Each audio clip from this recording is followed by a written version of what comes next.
into like Bay Area, like the art scene and the music scene, and just realizing that there's a lot of influence that the Bay Area has on Black culture generally throughout the U.S. They just don't get the credit or the chops for it, and so that's been something that I've really enjoyed exploring living here, and I feel like we actually don't tap into it enough. And there's definitely like a divide between the Black transplant community and I think the more local community that, with the Happy Black especially, I've tried to bridge.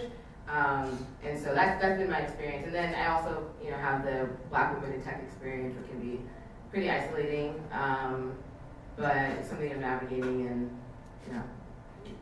enjoying as well. So, when we talked on the phone, you mentioned that your experience at Square and the Black community there. Can you talk a little bit about that? So, which I thought was different because I haven't heard any other women who are at other tech companies having that type of type. Yeah. So my day job, I work on the payments product team at Square, and we don't have many Black women, but we have enough for me to feel like there's a little family. And I probably tweet this like every other week. I'm like, I love the Black women at Square. Like when we see each other in the cafeteria, it's like a hug.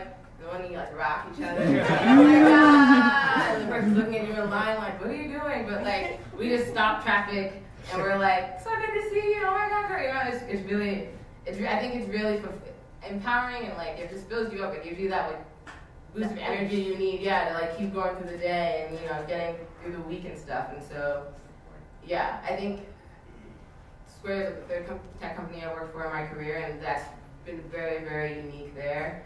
I think part of it is the culture of the company. Like it attracts very mission-driven people. Our mission is economic empowerment. We're empowering small businesses, and that like really run to the blood of I think a lot of our employees. And so you just attract just like very grounded people who are just here to do good work. And so there's not a lot of pretense when people come into the company, and especially like the Black Squares Association. Right. So it allows for us to connect in that like more personal way. So I really enjoyed being a Black woman at Square in that way. Okay. All right. So then, what led you to create your podcast? You Have Me at Black. Yeah. When you said it, I'm like, oh my gosh, you have me right now. Yeah. So what led you to create that? Yeah, so a lot of different things, but I mentioned that I've always been fascinated by stories. Like I think the power of human voice and sharing our experience is something that is really unmatched. I think it's really storytelling that moves people, that changes people's minds. And so having grown up where I did in New Jersey and the way I did with my family, I had my own view of what it meant to be Black. And then you grow up and you leave home, you go to school, and I was living in New York, and meeting people from all over and realizing that while there's a lot of shared culture and things that we enjoy together, there's still a lot of differences in our experience as Black people. And so I wanted to highlight that. And also, and I felt like the reason why I didn't realize all the diversity in our Black experience is because we haven't been telling our stories. And when you realize like who's telling our story, and like not that I believe in like conspiracies, but we all know that there are agendas, and this, there are reasons why the Black experience has been portrayed the way it has, and we don't own our stories, whether they're good, bad, or otherwise. Right. And so I really wanted to create a platform that reclaim that narrative for ourselves and by empowering people to like share their own story in their own words. So that, And how many of you guys listen to podcasts? I will now, yeah, me too. You Have Me at Black. You can find it on Spotify, Apple Podcasts, Stitcher, Google Play Music, all the podcast apps. Great stories. Yeah. I realize how similar, different, but yet similar we all are. Yeah, I like to say it's like Humans of New York in a podcast form with all Black people. So now, you recently went to Haiti to visit with your family. Her family is from the historic city of Akaye, and those of you who are not familiar with that city, I love Haitian history. It's in my heart. So the Akaye, that's where the Haitian flag was created, May 18, 1803. Dessalines, he's the one who gave us our independence, not Toussaint. Correction, so all of you guys know that. And on May 18, 1803, that's where, Dessalines created our flag. So that's where her family's from. So how was that experience? Yeah. So also say that was my first time in Haiti ever. So that was 2 weeks ago, 3 weeks ago. So it was cool because I went to where my grandmother grew up. My grandmother passed a few years ago. And it was one of those things where you're kind of just sitting and listening and you learn so much about your family in a way that you wouldn't if you just weren't sitting there. And so it was one of those things where just like kind of being still and listening, because when I talk a lot, my dad's like, you never listen, you're always talking. And you're always busy and it's just, you don't really take the time to sit. Right. So I felt like it was just really great just to learn more about the people in my family, stories about people who have died away or who are very old and aren't able to still pass on those stories. So I really enjoyed that. And then my husband came and, he's half Ghanaian, half Congolese, grew up in South Africa, and even seeing it through his eyes too, and like the similarities that he saw between Accra and different parts of Haiti that we went to, and realizing like, and in him being super familiar with the food, like it was his first time tasting Haitian food, and I was like, what do you think? And he was like, it's the same thing. He didn't realize that we are the same everywhere, and so I love when I get that kind of confirmation. Like you listen to Haitian music, it's like, oh, that sounds exactly like my dad's favorite Congolese song, and so just feeling that connection to a bigger diaspora is something that I'm always really energized by. So that was quite the experience. So is there anything that prevented you from going beforehand? Like, was there maybe stories that you were going to get kidnapped or like that? I wasn't afraid of kidnapping. I think it was more, I remember one year, a couple years ago, like, oh, mommy, the next trip I'm going to go to Haiti. And she was like, who are you going to visit? And I was like, our family. She was like, we're all here. And like, it just, my mom came here when she was 6. Of all her many cousins, only 3 of them were born in Haiti. They all came here in the 60s. And so we just didn't have like strong familial ties as strong on the island. So that's kind of what kept me. But what brought us all back, and I also wanted to go back with my mom. Like as I got older, when I was younger, I didn't care. Right. But then I was just like, it was a process of like, come on, Mom, let's go. We're gonna go. Like, we're gonna go. Whether Daddy comes or not, we're going. Let's go. So it was a big family trip. So that's also kind of what kept me, because I wanted us to all go back together. Do you feel like as you get older, you sort of you're yearning for it? Yes. To just be connected Yeah. to your culture, more connected to your roots. Yeah, definitely on both sides.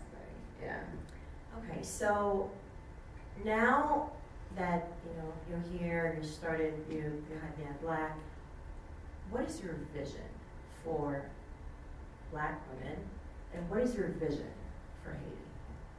Again, I love storytelling, and I truly believe in the power of a narrative and shifting narrative. And so when I think about the future of Haiti, when I think about the future of Black women and Black people in general, it's really about like, ownership, owning our narrative, owning our wealth.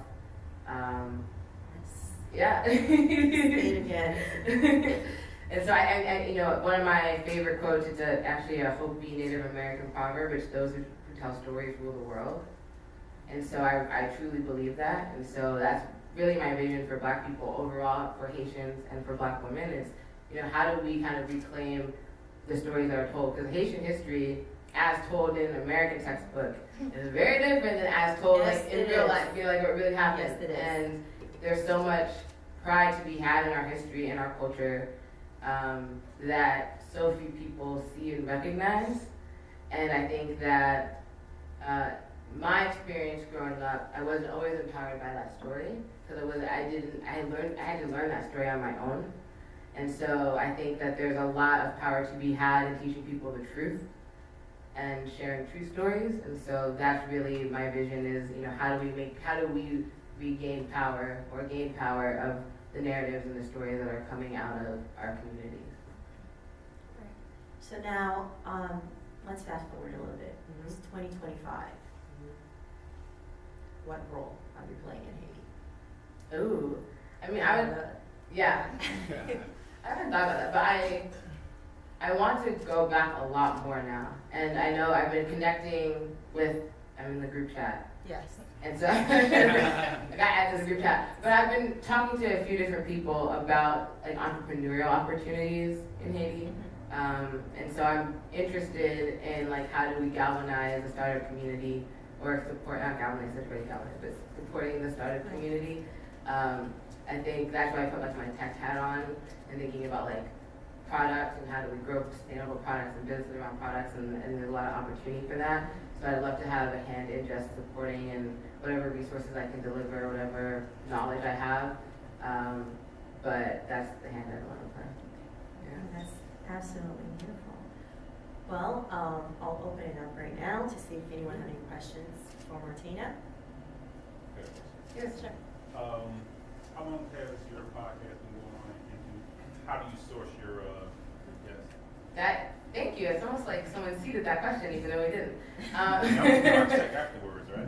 I said get my check afterwards. So we've been around 2 years. We started in May 2016.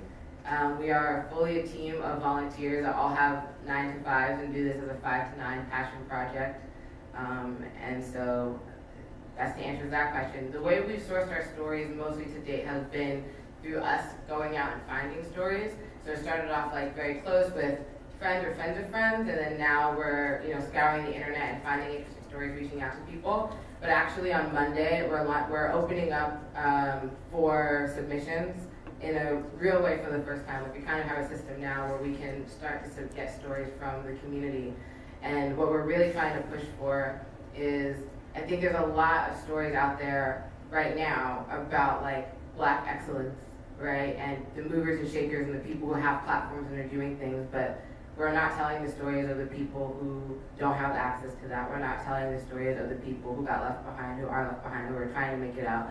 And so I'm really trying to push to capture those stories as well. But we're going to be pushing for open submissions on our podcast starting on Monday. So if anybody is interested in telling a story, you can go to youhadmeatblack.com/tell-a-story.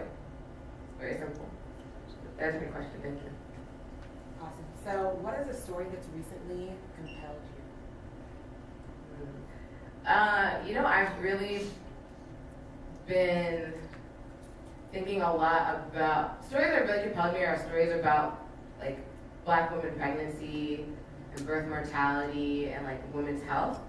Because I think the health disparity, especially with Black women giving birth, is like totally wild. And I have a lot of friends who are pregnant or have recently given birth and are young mothers, and just hearing all of their experiences. Like, read the articles, you hear about Serena Williams, you hear about Beyonce, but when your friends are telling you, you're like, damn, this is so real. So those are stories that have really compelled me. Also stories about the Black immigrant experience. It's like, I think something that has always really frustrated me is also someone that sits between the Black immigrant community and the African American community is how, to me, growing up, they were all one and the same. And then I left, the New York area, and you realize that there are real lines, and I'm like, it's all the same, like immigration issues affect us too.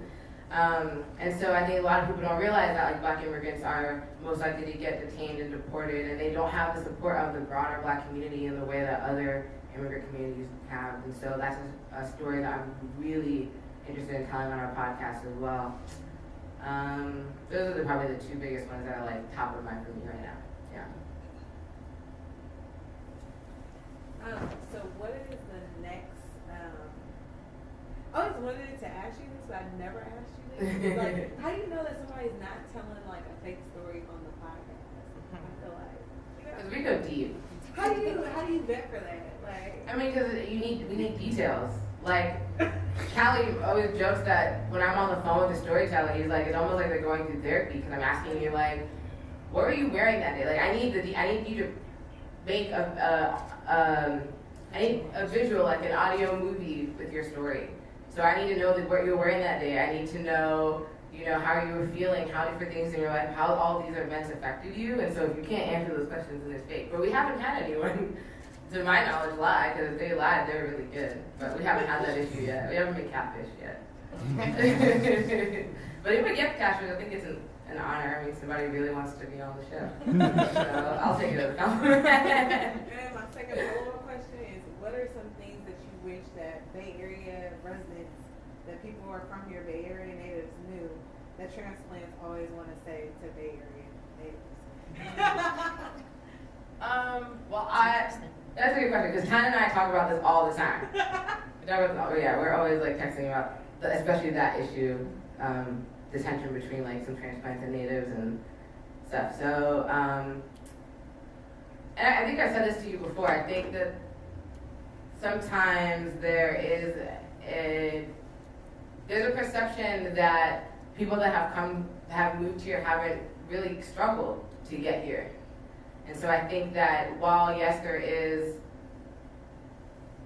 a responsibility to acknowledge the privilege that you have had and to give back to the community and to try to, build bridges versus burn them, I do think that the assumption that everybody here grew up with a silver spoon in their mouth is not true. Some people did, absolutely, but there are a lot of people who fought tooth and nail to get where they are today, and they came out of their own bad situations from wherever they are. And so I think that's just something that has always kind of struck me, that this is painting the picture that all y'all grew up with a silver spoon in your mouth. I'm like, that's not true. That's the only thing I think. But I said that to you too. Just context. That's true, I heard that. Go ahead. There are a lot of platforms that allow folks to tell their stories, YouTube channels, Instagram, podcasts, of course.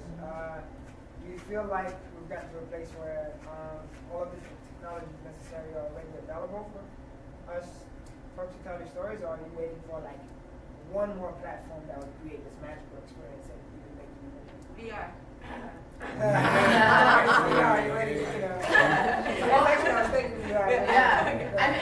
I think the platforms are there because we've been telling our stories on them. We don't necessarily own our stories or own the output of that storytelling in a way that I think empowers us sustainably. But I think I'm not necessarily waiting for a new technology. I'm trying to take advantage of the technologies we already have, because if you're waiting for something, then you've already missed the boat. I think VR, I'm super interested in VR. The challenge I have with VR right now is it's not accessible. There's lives we're trying to transform, where are they going to get a VR headset? How are they going to get to this event to experience VR? So I feel like I'm really excited about it for when there's a point where it can be in every household. But I don't know what that looks like. I haven't quite figured out what is the practical reason why every single person would have a headset. But whenever we figure that out, I'm super excited. I think there's a lot of power in that visual storytelling and actually putting somebody into somebody else's footsteps. And so I'm watching it, but I haven't quite figured out the application for what I'm doing right now specifically. But yeah. I'll show you after. Okay. Okay, so the last question, how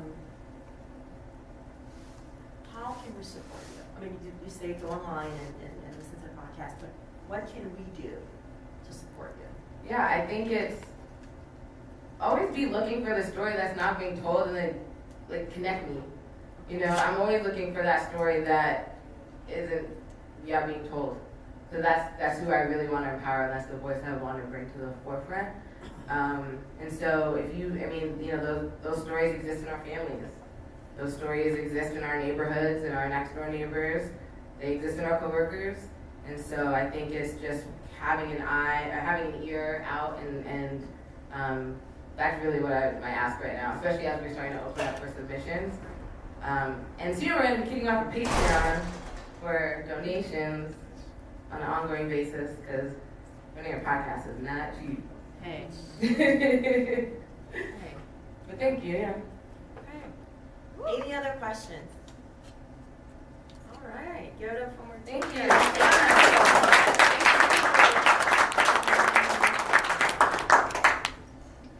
All right. Hello. Are you ready?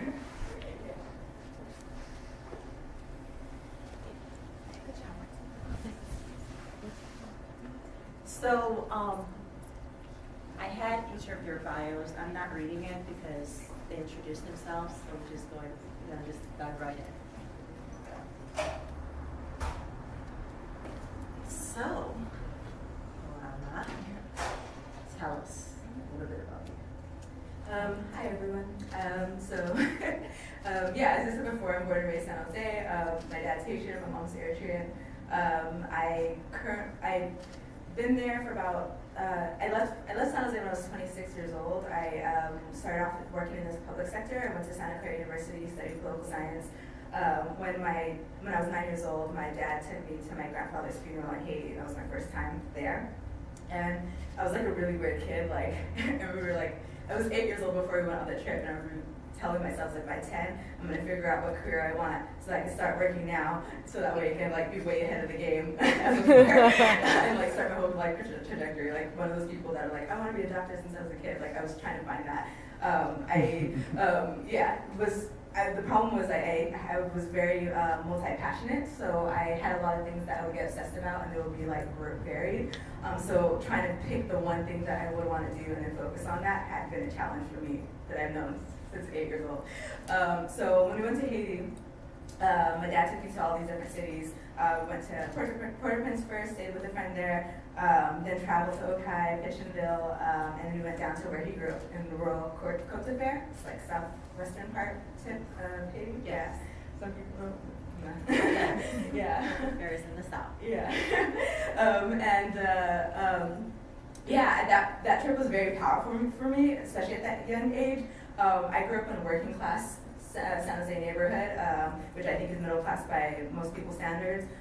So I was very sheltered from what poverty looked like. And I think, even though it wasn't, I would say that the living conditions were very shocking to me in terms of like the difference. Even though it wasn't like a sad trip, I remember feeling like the people there, I came back and felt like it's happier in Haiti. It's just, they don't have toilets. And I just remember being like, okay, this is not fair. Like I was like, why America's just right there. I was like, why aren't we helping? Why are we not doing anything? So at that age, I was like, okay, this is what I want to do for the rest of my life. I want to have a social impact. I want to help communities be able to be empowered to take opportunities and be able to create resources for themselves. So started that, and I was like, okay, well, on this trajectory of trying to do that, I was like, what do I need to learn to do that? How do I empower communities? And I was like, okay, well, what can I do for San Jose? Like, if I can't do it for San Jose, then, and I was like, we're in America, where everything's easier and great and blah, blah, blah, then I shouldn't even think about going to Haiti. Sure enough, it's very complicated here too. So did a lot of like leadership activities in high school, college, still never found like a thing that was stuck with, but the theme had always been, how can I make a social impact? Studied political science because I thought like, okay, I can at least make a change at the policy level. I think that has the biggest scope of impact for changing things at the community level. And from there, was trying to figure out what jobs. So worked in an internship at a law firm. Was like, that's definitely not for me. I went to DC for that and saw poverty on a real level, like a real level. And I was like, oh. Tell us a story. Well, you did share a story. You want to share with everyone else? Yeah. So when I did that internship, it was for a low-income tenant. It was a law firm that represented low-income tenants against slumlords. So my role was to go to all these houses and report the violations for the lawyers. So when they went to court against the landlords, they would say like, these are all the violations you violated, blah, blah, blah, and get justice for them. Went to these houses. The first house I went to on my first day or second day, the attorney took me, and it was a government state housing where you could see the nation's capital, like the Capitol building from the distance.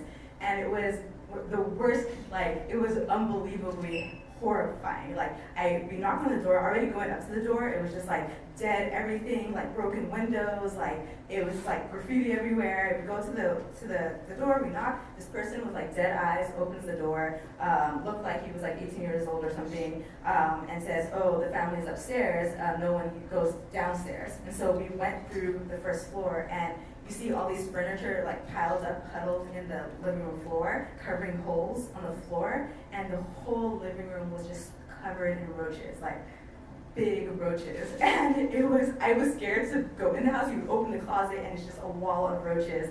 And so the whole family with kids actually stayed in one room upstairs where the roaches for some reason didn't go up the stairs, and that's how they lived. The AC was broken, and at that time it came in the summer, so you're talking 100 degrees, over 100 degrees, 110 DC humidity.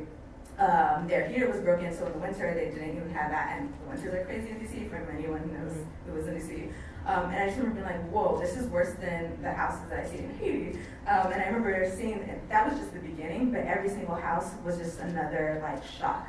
And I was like, this is the nation's capital, and these people are living in these really disturbingly horrible conditioned housing. I'd rather live outside with leaves in natural sunshine and like and like a free creek that I could play with like at any point. So yeah, so that kind of turned my direction towards like, okay, let's see what I can do here. Yeah. So you have a degree in political science, so you didn't major in computer science and computer engineering. So what led you to tech, to VR? Yeah, I always thought computer engineering was boring. I was like, why would anybody want to sit in front of a computer with a flat screen? Yeah, like, all day. It doesn't make any sense. Now I don't know how I could live without a computer screen in front of my face. But yeah, so at that point I just looked at it as a boring job. It didn't seem meaningful. It didn't seem like it could make an impact. And I think at that time, Silicon Valley, my dad worked in Silicon Valley in manufacturing. So this is pre-dot-com boom. So the jobs here in computer science were only fun. You weren't building stuff directly for users, you're building stuff for corporations. So at that time, it just didn't seem like exciting for me. So at that time, political science, we were working with people, we Make an impact. Yes, that was exciting to see the rewards of your efforts and people like being happy about that. So I knew law firm was not that. I was going to try to police. I was going to try firefighting, but I don't like seeing blood and like people's injuries and stuff, so that was not going to work. Then from there, started working. I served for AmeriCorps, which is like volunteering service to the federal government, and they placed me at a nonprofit in Oakland. Where I was a community engagement coordinator, and I created the first volunteer program for low-income elementary schools, where they actually created structured play that served to actually extremely increase engagement with students when they went back to the classroom. It completely reduced bullying, I think to 100% for any campus, any low-income elementary school that had. Can you imagine? Yeah. Reducing bullying to 100%? Yeah. This country can use that. Yeah, it's really bad. And it was one of the methods for that was like basically taking the oldest kids in the school and having them run the recesses, like saying, and then like teaching the kids how to play sports, and then like being the mediator, being the referees, and giving them that sense of responsibility on the laptop. I don't know if you guys call it that in the East Coast, but like was a huge difference, and that was really exciting for me to see. Yeah. So, based on, I'm still going back to the conversation that you and I, it sounds like you followed your passion. You followed everything. I mean, every move you made, every decision, every company that you worked for, you went there, you accepted the job because you felt like you wanted to make a difference. So Yeah. through that position, you could make a difference. Yeah, it was learning. It was like, okay, I know I can do anything I want to do. What do I want to stick with and commit with for the rest of my life? And so I was job hopping and figuring out, it's like, okay, this is great, I love it, and then I was like, that's not it. And like, then I would go move to the next thing, that's not it. Like it was like trying to find the one, which I feel like I found now. But it took me a long time to find it, but I think it just wasn't ready for me yet, because at that point it didn't exist. So I think I always knew, I think the core thing was I wanted to have people to have positive experiences. I wanted them to feel like they're in control of what they do, and I wanted them to feel like enlightened in terms of like, okay, challenge the status quo. Like, I don't have to be in this situation, what can I do? Like, to force them to be, not force them to be, but like, if somebody wants to change things, they should be able to be given the resources right then and there to change things. Nonprofits, I saw there's some faults with that, and then the job that I had that I was like, okay, that kind of led me into tech was when I worked at Silicon Valley Leadership Group. And what we did was we represented all the tech businesses in local policy initiatives. And my role as a community organizer was to get all the neighborhood leaders and tech executives and local government politicians, local government practitioners in the same room, find common ground on certain policies, and see what we could do to leverage each other's resources to move the needle in getting more affordable housing, building more affordable or nice transportation, and focus on issues like that. If a company's going to come in, and this was 2011, so this is when Silicon Valley was starting to become changed. It was like, okay, hey, Google wants to come and build, they're going to build a huge campus in Mountain View. They're also going to build some housing there for employees, which is going to be affordable. What can we do to make sure that the development council... Yeah, they take exactly. Can they take care of it? Same thing for Facebook. I was the one that introduced the Menlo Park mayor to the people, the tech executives for Facebook, the developers there. Same thing with Apple as well. When they wanted to rebuild their campus building, put them in the same room with the people who made those decisions, the policy decisions, which was usually the local council planners, and then neighborhood leaders who are really passionate about how the area changed, and then talk about have like a negotiation going on. And it was always very positive, but I love that work. I just really wish, at that point I knew technology was being underutilized to be that middle ground for them to all find each other and to have these discussions on their own. Because at that point, working at the organization I was at, lobbying, we were kind of using it towards that agenda. So there were things that really mattered to the lower income community that we weren't reaching out to, that was getting pushed back when I tried to reach out to for them to discover, hey, there's this meeting coming, you guys should be here too. And when I saw that, I was like, okay, we're taking away something because we're in that. The focus is not in the people, it's the company. Exactly. So I felt like we needed an online presence, and if you put an online presence, which I took the initiative to do, I created a WordPress website where I put all these events that were happening, and then build the SEO and campaigns on it, and all of a sudden we would get people coming to these meetings that would not normally not hear about these things that are not in our immediate social network or professional network, who would be coming, and the attendance looked different, and it was more exciting, and I thought it was really positive. Of course, my organization didn't. So you're actually reaching out to the people that you're supposed to reach out to. They were finding us. And we went from 0 to 5,000 unique viewers in 6 months of that website. And it was changing how much they felt like they were in control of how they moved the policy or not. And so when I saw that happening, I quit my job because they started pushing back really hard. And I was like, okay, I can't do this here. I can't make the impact I want here. And so I kind of had a mid-20s crisis, traveled for a bit, and then moved to New York City. It was really good for me in this case. Luckily, it doesn't feel good going through it, but after push through, become, the other side. Yeah. And from there, I taught myself to design and to code, and I started working as a freelance developer. I worked with nonprofits and minority entrepreneurs, getting their website up where they couldn't afford it, and then Easter Bay found me and asked me to work with her on one of her startups called Tea and Breakfast. It was supposed to rival BuzzFeed for intelligent women of color. After 6 months, it failed badly, so that fell apart. But that was actually, and right at that time, she got picked up for HBO, 2014, so it worked out really well. And then for me, at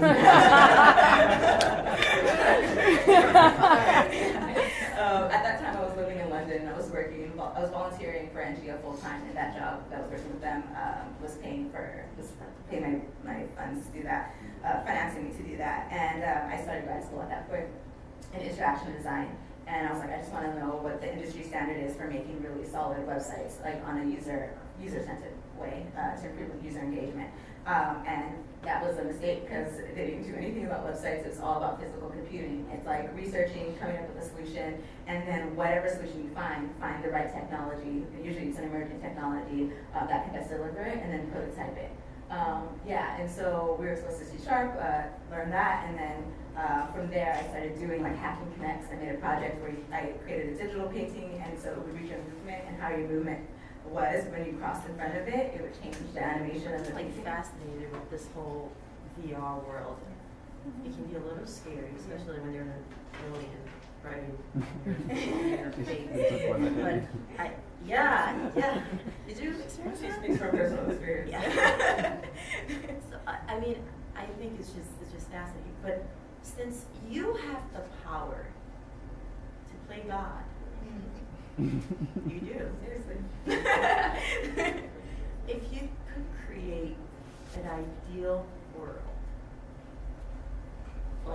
what would it look like? What would you want people to experience in your ideal world? My ideal world, it would look like where you feel like once the user has gone through this experience, you've made an impact. Oh, I see. So when they come back into the real world after going through my experience. Yeah. Oh yeah, I want experiences like the games that we're playing now, but superhero type games where you feel joy in playing. Infusing that with debiasing techniques, but you don't know it's actually working to debias you. So which is what we're trying to do now, is we're making those. So brainwash.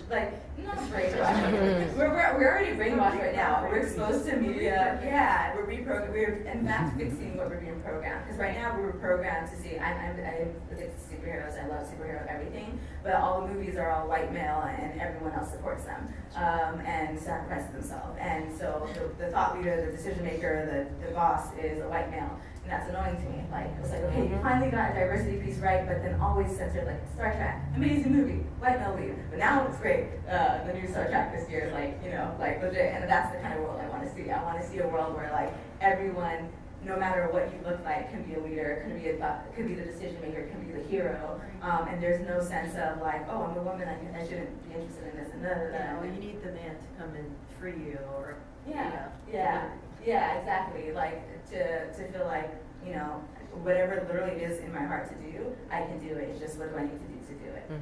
And yeah, not have any like ideas that might put doubt in your head for no reason. Because anybody could do anything. Anybody could do anything you want. It's just what do you want to do, and being able to have the resources and access to opportunities to do that.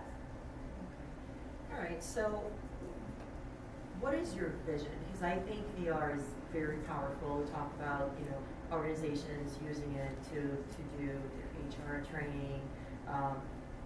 What is your vision with VR when it comes to, for example, a country like Haiti? How can you utilize VR to make an impact? So right now, the problems with a lot of, if you're talking about specifically about bias,